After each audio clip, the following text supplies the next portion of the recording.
Day 30. She was shown into the breakfast parlor, where all but Jane were assembled, and where her appearance created a great deal of surprise.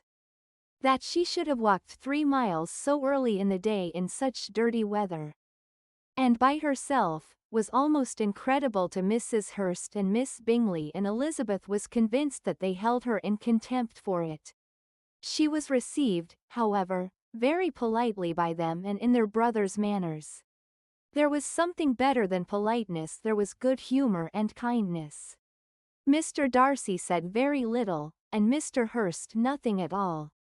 The former was divided between admiration of the brilliancy which exercise had given to her complexion and doubt as to the occasions justifying her coming so far alone.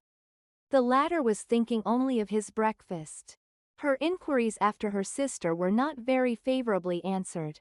Miss Bennet had slept ill, and though up, was very feverish, and not well enough to leave her room. Elizabeth was glad to be taken to her immediately, and Jane, who had only been withheld by the fear of giving alarm or inconvenience, from expressing in her note how much she longed for such a visit, was delighted at her entrance. She was not equal, however, to much conversation, and when Miss Bingley left them together, could attempt little beside expressions of gratitude for the extraordinary kindness she was treated with. Elizabeth silently attended her. When breakfast was over, they were joined by the sisters, and Elizabeth began to like them herself, when she saw how much affection and solicitude they showed for Jane. The apothecary came, and having examined his patient, said, as might be supposed, that she had caught a violent cold, and that they must endeavor to get the better of it. He advised her to return to bed, and promised her some draughts. The advice was followed readily, for the feverish symptoms increased, and her head ached acutely. Elizabeth did not quit her room for a moment, nor were the other ladies often absent, the gentlemen being out. They had in fact nothing to do elsewhere.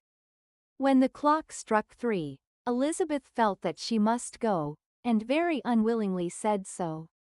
Miss Bingley offered her the carriage, and she only wanted a little pressing to accept it, when Jane testified such concern at parting with her, that Miss Bingley was obliged to convert the offer of the chaise into an invitation to remain at Netherfield for the present. Elizabeth most thankfully consented, and a servant was dispatched to Longbourn, to acquaint the family with her stay, and bring back a supply of clothes.